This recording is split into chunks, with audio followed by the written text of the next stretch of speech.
전투 초반에 목공은 해공의 군대에 포위당해서 목숨이 위태로운 상황에 놓였습니다. 그런데 그때 갑자기 300명의 목숨을 아끼지 않는 용감한 병사들이 나타나서 결사적으로 목공을 구출했습니다. 중국의 춘추전국 시대인 기원전 645년에 진해공이 진목공의 나라를 침략하였습니다. 진목공의 진나라는 나중에 춘추전국 시대를 통일하는 진나라입니다. 그리고 진해공의 진나라는 나중에 한나라, 위나라, 조나라로 갈라지게 되는 그 진나라입니다. 그러니까 굉장히 강대국이었던 것이죠. 그리하여 한원이라는 곳에서 치열한 전투가 벌어졌습니다. 전투 초반에 목공은 해공의 군대에 포위당해서 목숨이 위태로운 상황에 놓였습니다. 그런데 그때 갑자기 300명의 목숨을 아끼지 않는 용감한 병사들이 나타나서 결사적으로 목공을 구출했습니다. 그래서 목공은 간신히 목숨을 건지게 됐습니다. 사연을 알고 보면은 과거에 목공이 천금을 주고서 귀한 명마를 구했습니다. 그 명마를 잃어버렸는데 나중에 알고 보니까 그 명마를, 그 진귀한 명마를 굶주린 야인들이 잡아먹은 것이었습니다.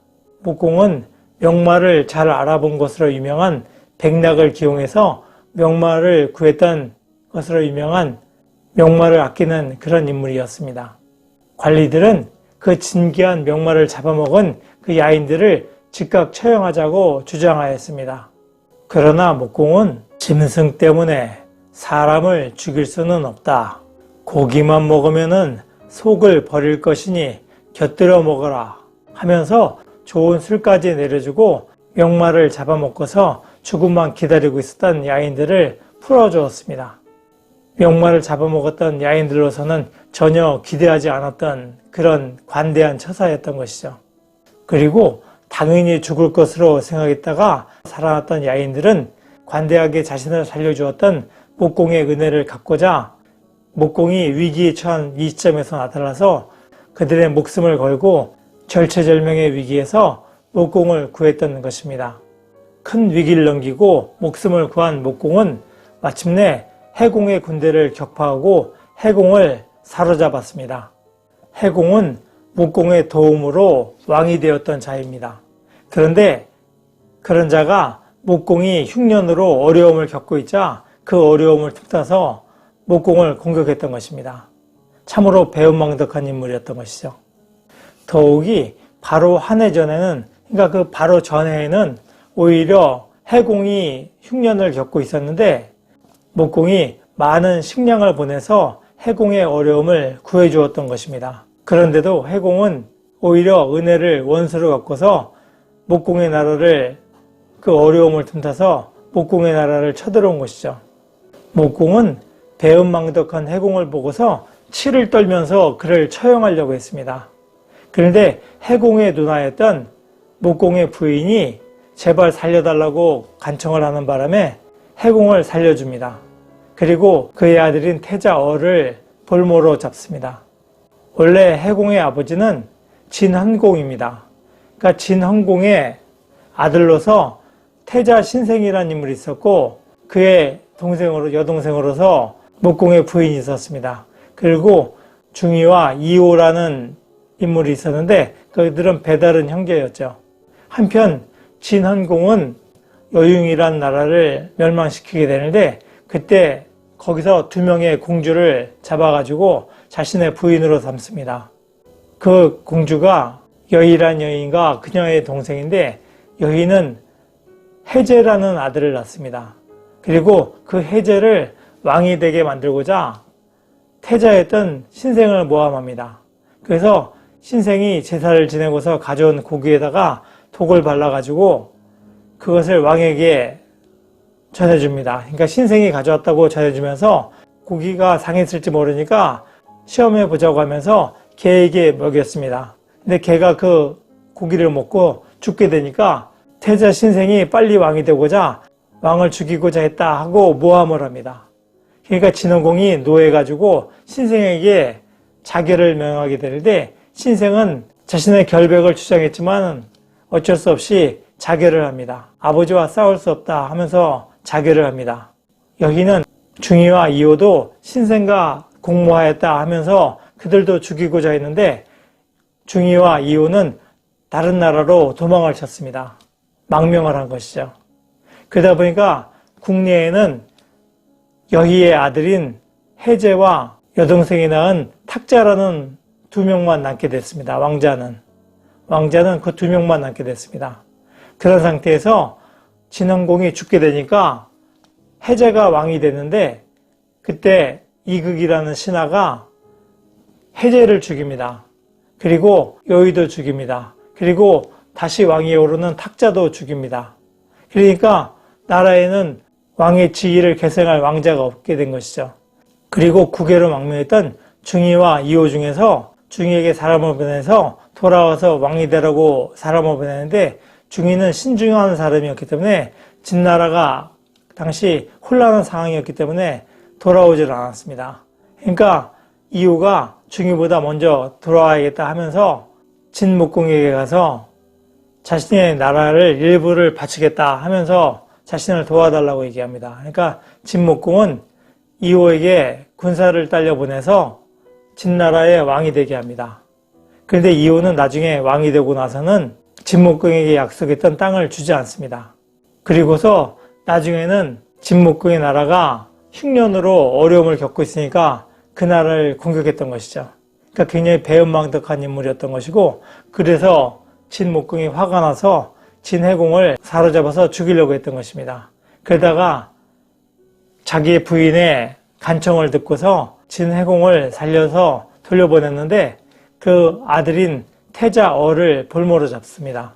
그리고 태자어에게 자신의 딸을 시집 보냈는데 나중에 태자어는 진해공이 위독하다는 얘기를 듣고서 빨리 돌아가서 왕이 되고자 하는 욕심에 자신의 부인을 버리고 자신의 나라로 갑니다. 그래서 왕위에 오르게 되는데 그가 바로 진해공입니다. 그러니까 진목공이 크게 노해가지고 당시 청나라에 있었던 중이를 불러들입니다. 그래서 군대를 대동시켜서 진나라로 가서 그를 왕위에 올리게 되는데 그가 바로 춘추오패 중에 한 사람이 되는 진문공입니다. 한편 진흥공은 순망치한으로 유명한 객나라와 오나라를 멸망시켰던 왕입니다. 순망치한이라고 하면은 입술이 망하면은 이가 시리다 하는 그런 말이죠. 진흥공의 딸이 시집갔던 사람이 진목공이었던 것이고 그가 바로 자신의 명마를 잡아먹었던 사람들을 용서해 주었다가 그들로 인해서 목숨을 구하게 됐던 그런 인물이고 목공은 오고대부 그러니까 5마리 양가죽으로 얻은 재상이다 해서 오고대부로 불렸던 백리애와 건숙이라는 뛰어난 신하를 거느렸던 왕으로도 유명합니다. 한편 진목공이 자신이 아끼던 말을 잡아먹은 굶주린 야인들을 용서하고 좋은 술까지 내리는 은혜를 베푼 결과 절체절명의 위기의 순간에 자신의 목숨을 구하게 되었으니 이것은 마치 초장왕이 절영지연의 고사에서 관용을 베풀어서 목숨을 구하고 전투에서 승리하게 된 것과 유사한 점이 있다고 할 것입니다. 절영지연이라고 하면은 각근을 끊고서 즐기는 연애라는 그런 뜻입니다. 초장왕이 진나라와의 싸움에서 승리하고서 승리한 장수들과 함께 연애를 베풀었을 때 왕이 자신이 총애하던 여인으로 하여금 장수들에게 술을 따라주게 했는데 당시 불이 꺼지니까 그 틈을 이용해서 한 장수가 왕의 여인을 실용하였습니다. 그러니까 그 여인은 그 장수의 각근을 끊어가지고 각근을 끊고서 왕에게 와서 자신을 실용하는 장수가 있어서 그의 각근을 끊었으니 지금 빨리 불을 켜면은 그를 잡을 수 있을 것입니다 하고 고했습니다.